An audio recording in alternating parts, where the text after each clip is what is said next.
Assalamualaikum warahmatullahi wabarakatuh. Salam sejahtera untuk kita semua dan salam alat berat. Nah, kembali lagi bersama dengan saya di video kali ini, sambungan dari video-video kemarin. Kali ini kita akan bahas tentang basic powertrain atau dasar dari powertrain. Nah, dasar dari powertrain itu atau pemindah tenaga itu adalah gear dan gear set. Nah, sebelum kita bahas tentang lebih lanjut tentang powertrain, kita harus tahu dulu powertrain itu apa. Kita harus tahu itu powertrain itu apa. Nah, powertrain ya, ini menurut pandangan saya itu powertrain adalah rangkaian komponen yang meneruskan tenaga dari engine melalui torque converter sampai ke final drive. Itu pandangan saya. Nah, final drive itu berupa apa? Apakah hanya sebatas diferensial? Tidak.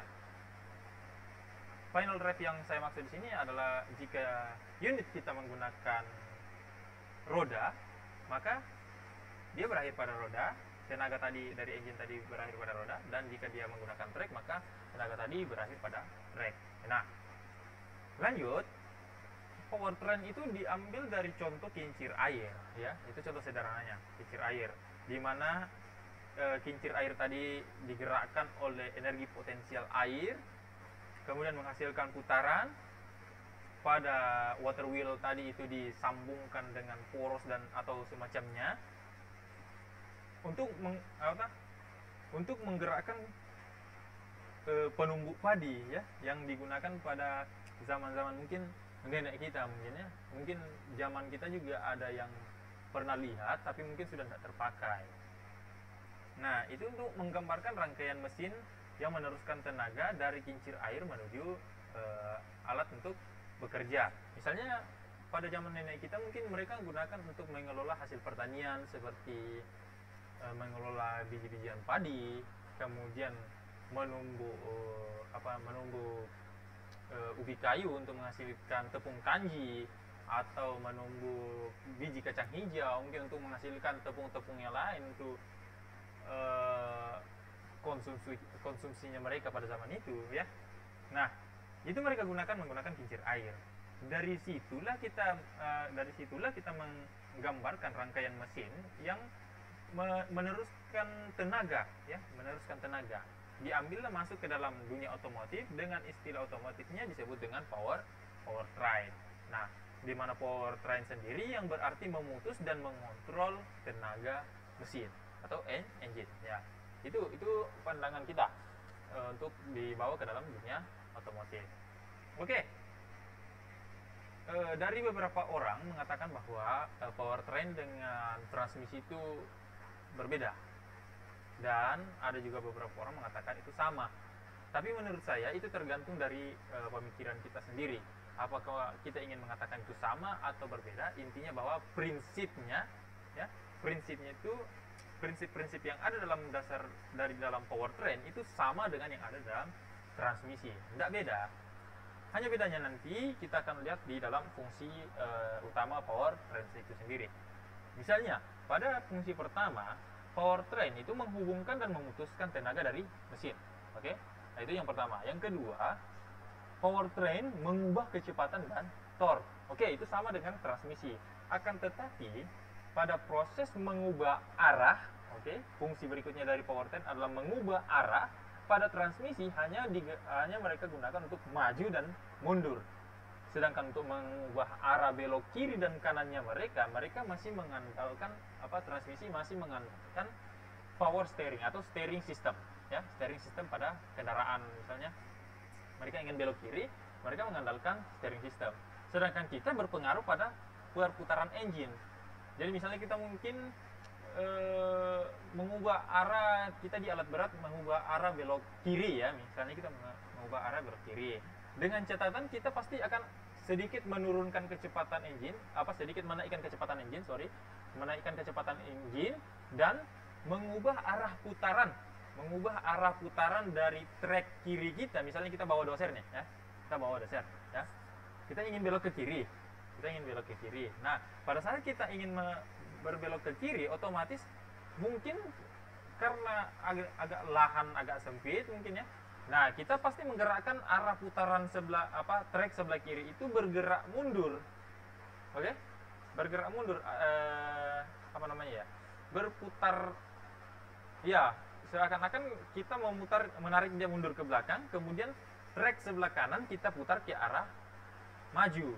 Jadi sebelahnya yang kirinya ditarik mundur, yang kanan ditarik maju. Akhirnya unit kita berbelok ke arah sebelah kiri. Nah, begitupun sebaliknya. Jika kita ingin belok sebelah kanan, kita akan tarik mundur trek sebelah kanan dan mendorong maju trek sebelah kiri. Itu dalam proses powertrain. Jadi dari kecepatan engine dikontrol langsung untuk menggerakkan atau memutar unit itu sendiri. Sedangkan pada transmisi mereka mengandalkan steering system. Nah, walaupun pada dasarnya alat berat juga menggunakan steering system, akan tetapi kita masih mengandalkan kecepatan engine. Oke? Ya, tenaga dari kecepatan engine sendiri. Nah, mungkin hanya itu yang membuat mereka berbeda. Kemudian pada fungsi yang berikutnya yaitu menyamakan distribusi ke roda penggerak atau drive wheel. Jadi distribusi tenaga yang diberikan pada roda penggerak misalnya kiri dan kanan itu sama, ya, sama. Di mana pada saat belok kanan dengan kecepatan sekian, belok kiri dengan kecepatan sekian, atau dengan kata lain seperti yang saya katakan tadi, jika ingin belok kiri, maka kecepatan bergerak mundurnya dari trek kiri dengan trek majunya pergerakan trek kanannya itu maju, maka dia kecepatannya sama atau netral. Ya, itu untuk mendistribusikan power ke roda penggerak. Oke. Pada earth moving mesin pertanian yang digerakkan secara mekanikal, powertrain memindahkan tenaga dari flywheel engine ke roda atau trek untuk menggerakkan mesin, ya, untuk menggerakkan mesin.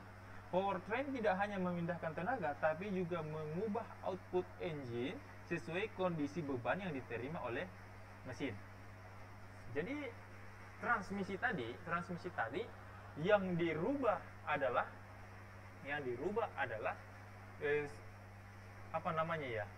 susunan giginya untuk menghasilkan tenaga. Misalnya dengan kecepatan RPM engine 2000 RPM, kecepatan stabil, kita bisa gunakan pada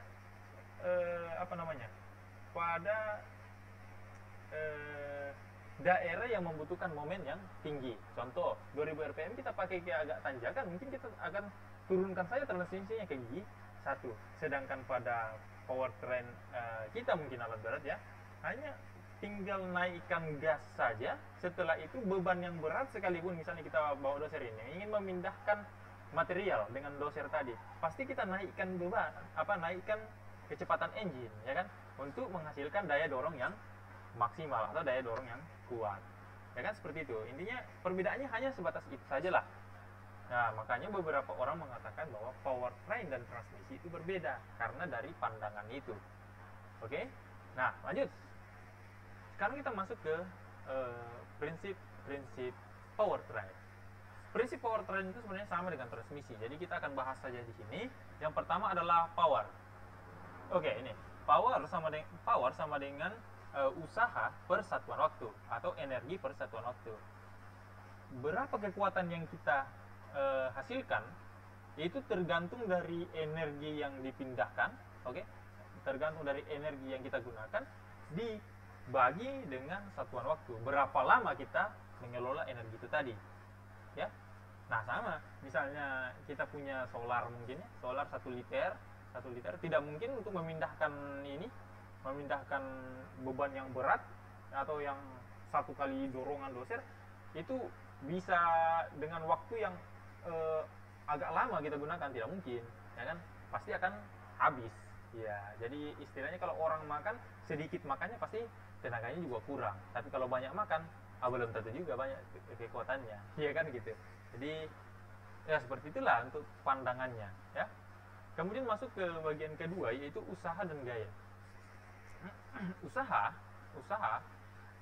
itu adalah gaya yang bekerja gaya yang bekerja dikali dengan jarak pergerakan benda. Oke? Jadi kalau kita bawa ke kehidupan sehari-hari, mungkin kita bisa ambil kesimpulan bahwa kalau ingin banyak gaya harus punya banyak usaha, ya kan? Ya pasti begitu.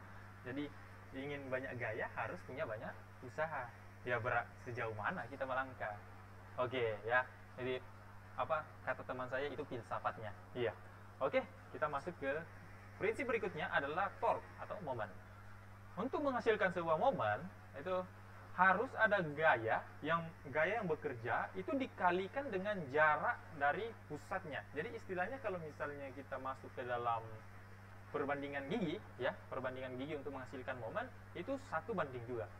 Jadi tadi gigi kecepatan atau gigi kecil yang berasal dari engine, inputnya adalah gigi kecil, maka untuk menghasilkan momen yang besar kita harus pasangkan dengan gigi yang besar, di mana kecepatan engine tadi harus berubah menjadi perlambatan tapi menghasilkan putaran yang tinggi, ya, bukan putaran yang cepat tapi putaran yang slow, ya, putaran yang slow tapi menghasilkan tenaga, ya, seperti itu perbandingan gigi yang dikatakan dengan gaya dikali dengan jarak antara pusat putaran dengan titik di mana gaya tersebut bekerja. Jadi seakan-akan dari sumbu poros jaraknya itu R itu ke arah ujung gaya bekerja. Jadi seakan-akan gaya itu hanya bekerja pada bagian ujung dari gigi itu tadi, ya, tidak mengarah ke dalam poros. Itu yang disebut dengan momen atau torque. Oke, berikutnya efisiensi dari pekerjaan ini.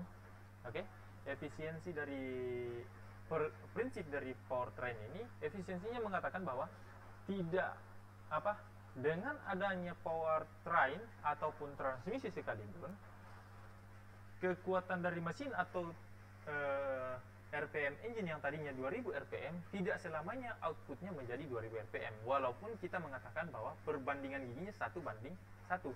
Kenapa? Karena efisiensi dalam efisiensi mengatakan bahwa jumlah tenaga akan hilang karena terjadinya gesekan atau hilang karena menjadi panas. Oke, energi akan hilang karena ada yang disebut dengan kelelahan bahan. Mungkin ada yang disebut dengan rugi-rugi, ya kan? Itu biasanya dibahas dalam teknik mesin. Mereka sebut itu rugi-rugi atau rugi-rugi energi, ya kan begitu. Jadi energi yang masuk itu biasanya terjadi pengurangan pada outputnya karena ada hambatan di dalamnya, seperti kecepatan 2000 rpm dihambat oleh perantara gigi, otomatis jatuh putarannya pada perantara gigi tadi. Nah itu efisiensinya. Jadi tidak selamanya yang keluar pada output adalah 100%. Kemudian kita masuk ke prinsip dasar gear set. Prinsip dasar gear set. Prinsip umumnya itu yang pertama adalah putaran, yang kedua adalah idle gear, yang ketiga adalah gear train atau gigi pengantar, kemudian yang berikut adalah gigi pinion atau pinion gear, kemudian ada gear spline dan gear key. Nah, yang pertama itu putaran gear, ya, putaran gear. Putaran gear ini adalah gigi yang bertautan atau yang berpasangan yang berfungsi sebagai multiple lever, ya, multiple lever yang menyalurkan torque dari sebuah gear penggerak ke gear yang lain. Itu di dalam sistem dalam komponen powertrain di antara gigi pemutar dengan gigi yang diputar lah ceritanya. Hanya bedanya di sini disejajarkan. Pada kondisi dua gear yang digunakan, saf penggerak dan saf yang digerakkan akan berputar berlawanan, ya, Jika yang satu berputar ke arah jarum jam, maka yang diputar berputar berlawanan arah jarum jam, walaupun posisi porosnya sama, kan? Posisi porosnya sama artinya dia sejajar, oke? Ya gitu. Kemudian yang berikut, idle gear. Idle gear itu adalah gigi perantara. Jadi idle gear biasanya kita ambil kesimpulan seperti ini. Antara gigi idle gear dan pinion gear itu kita samakan. Padahal sebenarnya kalau idle gear itu dia bisa jadi ukurannya besar, bisa jadi kan ukurannya kecil. Intinya bahwa untuk idle gear tadi itu fungsinya adalah pengantar atau penghubung. Mungkin karena posisi gigi yang satu dengan gigi yang lain saling berjauhan. Nah itu, ya. Dimana apabila dia disambungkan dengan gigi yang lain, mungkin putarannya bisa lebih lambat lagi. Tapi dengan adanya gigi perantara, maka putarannya akan sama. Nah, kemudian masuk ke gear train. Gear train ini itu adalah gigi pengantar. Jadi misalnya penggunaannya itu sebenarnya dipasang pada timing gear. Timing gear bukan chain gear ya. Chain timing atau timing chain. Nah, dia itu dipasang di timing gear. Timing gear biasanya itu antara engkol itu ukurannya lebih kecil. Gigi pada engkol atau gigi pada crankshaft itu ukurannya kecil, tapi dengan adanya gigi perantara itu biasanya gigi gear train itu agak kecil. Ada juga yang besar untuk menghubungkan gigi yang agak jauh, ya. Itu yang disebut dengan gear train atau dia sebagai gigi pengantar, ya, pengantar. Kemudian lanjut, pinion gear. Pinion gear itu ya gigi kecil, ya dia gigi hampir sama dengan idle gear, tapi dia fungsinya sebagai pengantar juga. Hanya bedanya antara idle gear yang tadinya tidak menentu ukurannya, kalau yang pinion gear ya ukurannya lebih kecil. Nah itu biasanya digunakan pada transmisi, gitu ya. Kemudian masuk spline gear atau gear spline. Gear spline biasanya dipasang pada shaft atau pada poros. Jadi dia bentuknya menyerupai spur gear atau gigi lurus yang dibuat pada shaft atau poros. Ini biasanya kita pakai kita bisa lihat di poros roda, ya. Kita bisa lihat di poros roda, itu bagian ujungnya itu dibuat garis-garis lurus, ya. Itu dipotong-potong lurus. Kemudian pasangannya nanti ada semacam internal gear, ya, semacam ring gear tempat masuknya nanti. Nanti kita lihat di mana penggunaannya. Nah, tenaga ditransfer dari gear oleh shaft dan gear harus dirancang dengan kuat pada shaft. Jadi dia tidak bahan yang digunakan pada shaft dengan gear tadi itu adalah bahan yang sama. Artinya bahwa shaft tadi pada ujungnya atau poros tadi pada ujungnya itu dibuat menjadi gear, ya. Itu untuk gear spline. Oke, termasuk ke gear key atau gigi pengunci. Gigi pengunci itu poros, ya, hampir sama dengan tadi spline gear. Hanya bedanya gigi pada gear key, giginya itu external gear atau gigi bagian luar, ya, bagian luar. Nah, bagian porosnya itu dipasangi semacam kunci yang disebut dengan key. Nah, itu adalah metode lain untuk yang digunakan untuk mencegah agar gear tidak slip pada shaft. Nah, kalau misalnya antara gigi dengan shaft hanya dipasang begitu saja, maka kemungkinan besar jika diberi kecepatan tinggi, tingkat kehalusan pada shaft akan meningkat dan mengakibatkan sambungan antara shaft dan gear tadi melonggar, ya kan? Makanya dipasanglah sebuah key atau pengunci agar tidak terjadi slip atau pergeseran posisi, ya. Itu tujuan sebenarnya. Oke. Saya rasa sampai di sini itu aman untuk prinsip dasar gear dan gear set. Jadi hanya ada beberapa saja, yaitu pertama adalah putaran gear, kemudian yang kedua adalah idle gear, kemudian gear train, kemudian pinion gear, kemudian gear spline dan gear key. Kemudian kita masuk ke jenis-jenis gear. Jenis gear yang pertama, jadi ada banyak macamnya. Jenis gear yang pertama adalah straight cut gear atau spur gear. Ya, saya biasa pakai bahasa spur gear saja untuk mempermudah kita mengingat. Ya, ini gambarnya. Spur gear atau straight cut gear itu giginya dipotong lurus, ya. Pada giginya, jika kursor ini kelihatan di layar, giginya ini dipotong lurus, ya. Arah potongannya itu searah dengan arah melintang shaft, ya. Searah melintang shaft dengan sumbu putar gear ini berputar berdasarkan arah putaran engine. Jadi apabila dia sebagai input sub, maka putarannya akan sesuai dengan putaran engine, ya. Nah, kita lihat keterangannya. Nah, ini tadi untuk ciri-cirinya. Kemudian gigi ini sebenarnya cenderung menimbulkan getaran, ya, atau sedikit berisik atau sedikit ribut lah ceritanya. Kenapa? Karena pada permukaan yang bertemu dengan gigi pemutar dengan gigi yang diputar, itu permukaannya hampir sama kalau kita tepuk tangan, ya. Seperti permukaan yang luas ketemu dengan permukaan yang luas, akhirnya menghasilkan tumbukan yang keras, ya, atau suara yang berisik. Nah, berbeda lagi dengan gigi yang berikutnya.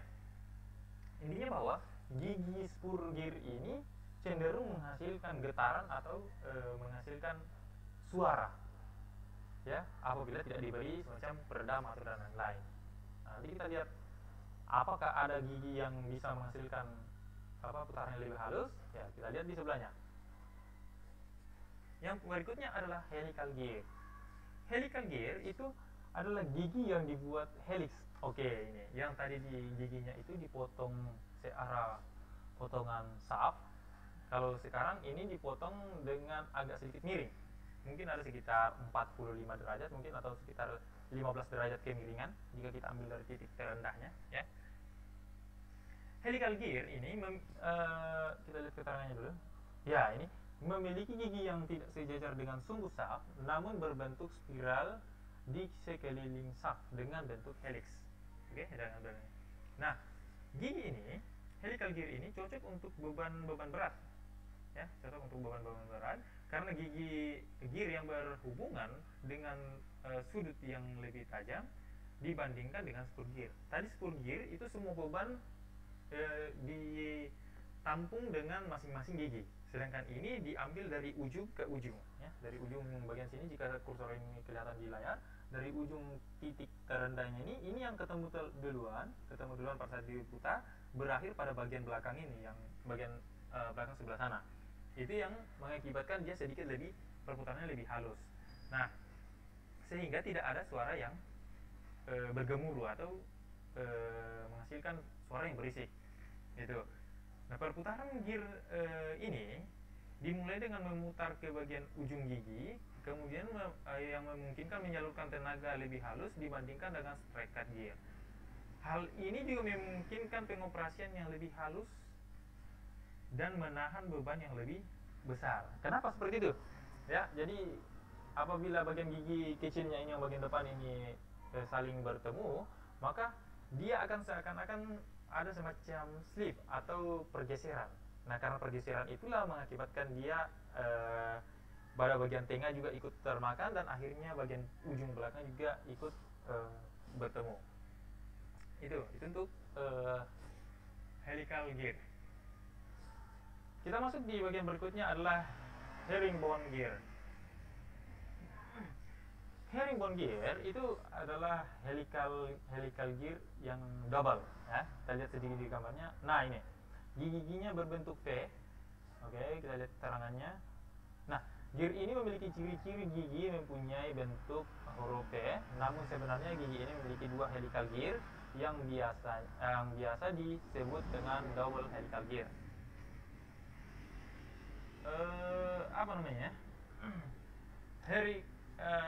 Herringbone gear ini sebenarnya saya juga belum terlalu paham dengan fungsinya di mana. Saya juga belum pernah lihat, ya. Mungkin teman-teman pernah lihat, bisa berbagi gambarnya di komen mungkin nanti, ya. Dia memiliki keunggulan yang sama dengan helical gear, tetapi harganya mahal. Kenapa? Karena sebenarnya untuk double helical gear ini dapat diseimbangkan dengan menggunakan helical gear tadi. Tenaganya output dari helical gear atau kekurangan dari helical gear dapat diseimbangkan dengan menggunakan herringbone ini. Nah, makanya harganya lebih mahal karena dapat menutupi kekurangan dari helical gear yang sebelumnya. Kenapa begitu? Karena prinsip perputarannya atau prinsip tumpuan kerjanya itu hampir sama dengan spur gear, tapi keuntungan yang dihasilkan sama dengan helical gear. Jadi dia bisa dia memiliki 2 kali keunggulan daripada yang helical gear biasa. Ya namanya juga double helical, berarti dia double, ya kan gitu. Oke, kita masuk ke bagian berikutnya, yaitu plain baffle gear. Kita lihat gambarnya.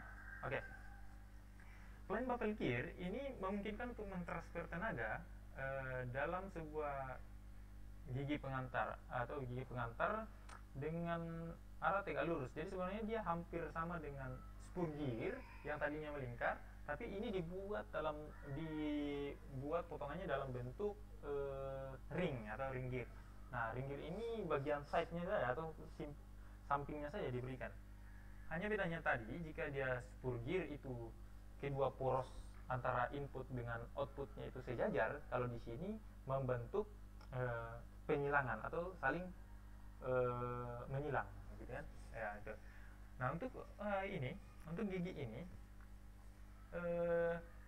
dia biasanya gigi ini memiliki ketebalan dengan ketinggian yang berbentuk tirus. Nah, gear penggerak yang berukuran lebih kecil disebut dengan gigi pinion, sedangkan gear yang digerakkan yang berukuran besar disebut dengan crown wheel. Oke, nah kita lihat keterangannya di sini. Ya ini dia plain baffle gear, giginya itu dibuat lurus pada barisan dengan shaft, tetapi dibuat siku terhadap sumbu horizontal shaft, ya. Jadi itu untuk plain atau plain baffle gear. Sekarang kita masuk di spiral baffle gear. Spiral baffle gear itu sendiri itu dirancang untuk aplikasi kebutuhan kekuatan yang lebih besar dibandingkan dengan plain baffle gear. Gigi spiral gear ini dibuat miring pada permukaan gear yang dengan membentuk sudut, ya, dengan membentuk sudut. Gigi ini harus dia harus antara pinion gear dengan crown gearnya tadi itu dia harus pas atau betul-betul pas, ya, atau betul-betul pas. Nah, seperti ini gambarnya. Dia harus betul-betul pas. Dia tidak boleh yang satu besar yang satu kecil, karena apabila diberikan kecepatan putar input yang tinggi, maka antara di output dengan input akan saling bertumbukan jika berbeda ukuran giginya. Makanya dia harus dibuat betul-betul cocok lah satu dengan yang lain. Nah, ini di spiral baffle gear ini mengurangi kecepatan dan meningkatkan gaya. Ya, itu keuntungannya. Jadi dia digunakan misalnya kalau kita gunakan dia pada pada diferensial, dia bisa mengurangi kecepatan kendaraan dan menghasilkan meningkatkan gaya putar. Ini biasanya banyak digunakan pada diferensial 4x4, ya, kendaraan 4x4 atau kendaraan off-road, yaitu dipasangin yang seperti ini dengan tujuan bahwa dia tidak butuh kecepatan, tapi yang dibutuhkan adalah gaya atau tenaganya dari putaran itu sendiri, ya. Jadi dia agak sedikit lebih kasar lah ceritanya. Bahasa bingkainya kalau di off-road biasanya katanya perputarannya lebih kasar untuk menghasilkan tenaga, atau lebih low, ya, lebih low. Kan ada yang lebih high atau lebih low. Nah, kemudian kita lanjut ke hypoid gear. Hypoid gear itu adalah variasi dari helical baffle gear dan yang digunakan ketika sumbu kedua shaft saling tegak lurus, tetapi tidak berpotongan, ya. Kalau yang tadi spiral baffle gear itu saling berpotongan, misalnya ini gambarnya, ya, saling berpotongan atau posisinya hampir rata antara poros ini. Misalnya kalau ini kelihatan poros yang di crown wheelnya ini serata posisinya dengan ini, atau yang pada pinion gear. Tapi kalau di hypoid gear tidak, dia posisinya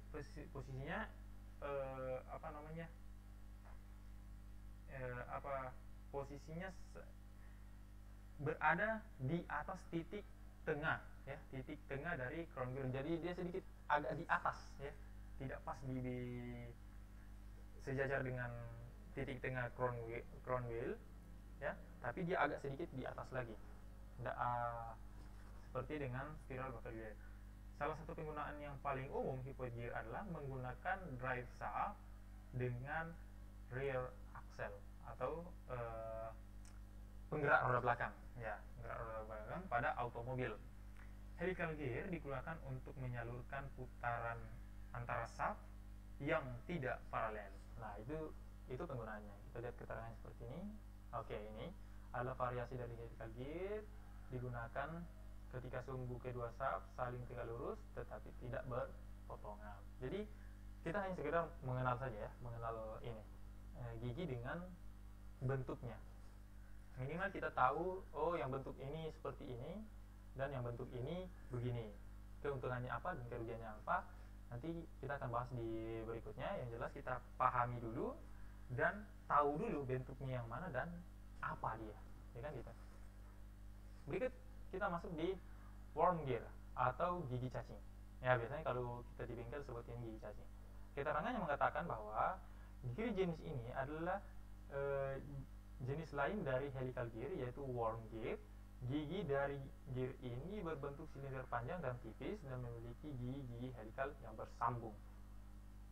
Nah, yang dimaksud adalah bagian atas. Jika kursor ini kelihatan di layar, ini bagian atas ini, itu yang disebut dengan worm gear. Yang di bawah ini tetap helical gear, ya, helical gear, karena dia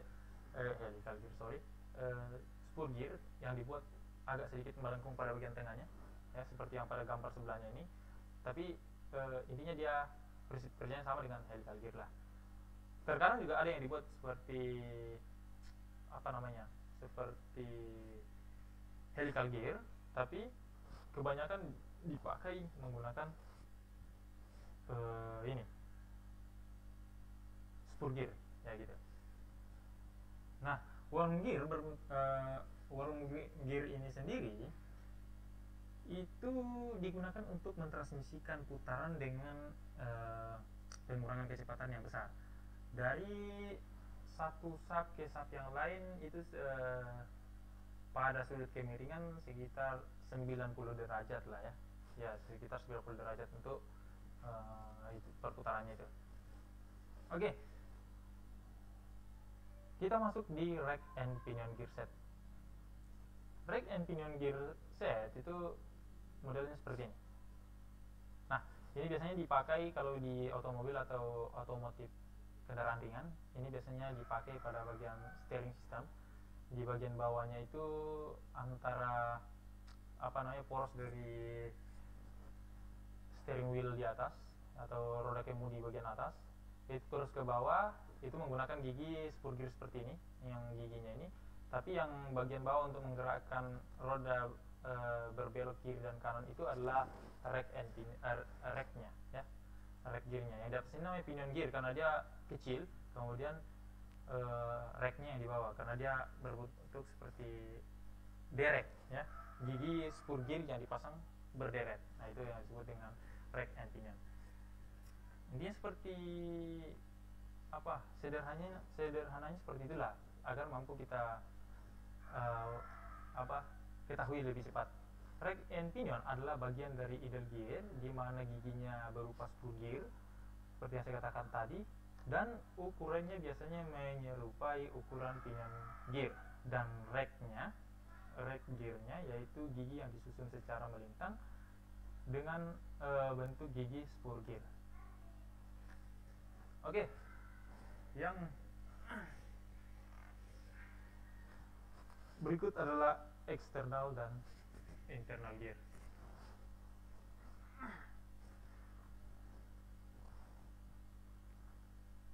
Gambarnya, ya, oke, ini gambarnya.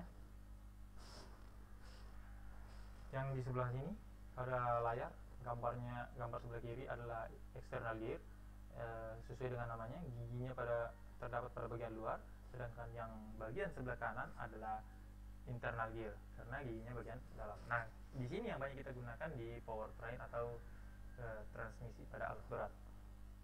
Yang ring gear atau internal gear ini biasanya kita gunakan pada pada ring gear pada planetary gear atau pada planetary gear ini digunakan pada rim gear. Bagian dalamnya itu menggunakan beberapa gigi lagi, ada dua, yang satu disebut dengan planetary gear, yang satu disebut dengan gear, itu berupa external gear. Nah, nanti kita akan bahas apabila dia digerakkan seperti bagaimana, apa yang ditahan untuk menghasilkan putaran maju dan mundur atau menghasilkan kecepatan 1 dan 2. Nanti kita akan lihat. Nah, keterangannya mengatakan bahwa external gear giginya menghadap ke luar, sedangkan internal gear giginya menghadap ke dalam. Oke, ini seperti itu. Jadi semua gigi yang kita bahas sebelumnya itu bisa kita ambil kategori bahwa dia adalah external gear. Nah, sedangkan yang internal gear itu adalah gigi yang ada pada bagian dalamnya saja. Oke, itu punya fungsi masing-masing. Nanti kita akan bahas lebih lanjut seperti apa dan bagaimana proses kerjanya. Intinya bahwa gigi yang sering kita gunakan di alat berat atau di unit-unit seperti transmission doser atau pada travel motor, ya kan, di dalam itu ada travel gear juga. Nah, yang di dalam travel gear itu ada susunan-susunan yang seperti planetary gear. Nanti kita akan lihat di video berikutnya. Jadi oke, jadi segitu dari saya untuk hari ini. Pada video kita kali ini, video pembelajaran kita kali ini, jika menurut kalian ini video yang bermanfaat, maka jangan lupa subscribe, like, dan share jika materi ini bermanfaat. Tapi jika menurut kalian ini tidak bermanfaat, saya mohon maaf. Dan apabila terjadi kesalahan dalam cara saya menerangkan, itu kesalahannya dari saya. Jika terjadi adanya tutur kata yang baik menurut Anda mudah kalian pahami, itu datangnya dari Yang Maha Kuasa. Nah, dari saya, kreator Hidan Tetsuya, mengatakan terima kasih telah menyaksikan video ini dan semoga bermanfaat. Assalamualaikum warahmatullahi wabarakatuh. Salam alat berat.